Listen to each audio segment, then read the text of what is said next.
ariko umuntu wajya yishakamo ibisubizo koko, umuntu wenda tukishakamo inganda ubundi tukishakamo ibisubizo, wenda wajya inyanya ukanya salisa, icyo nticyaba ari igisubizo cyiza mu rwego rw'uko inganda zabaye, noneho mu rwego rw'uko abenzi babaye bake, umuntu akajya arya umuneke akanywa umutobe, icyo cyaba ari igisubizo nacyo cyiza.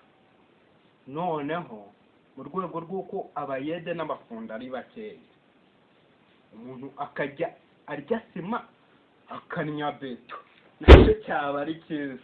Ariko umuntu ndi kubwira ibi ntabyumve, ni wa wundi ushobora kubwira ko yarya itunda akanywa imbuto ntabyemere, cyangwa wamubwira ko isombe irimo ibishyimbo n'amase avanzemo amahurunguru ubifashe ukabivanga, nabyo ubona bisa.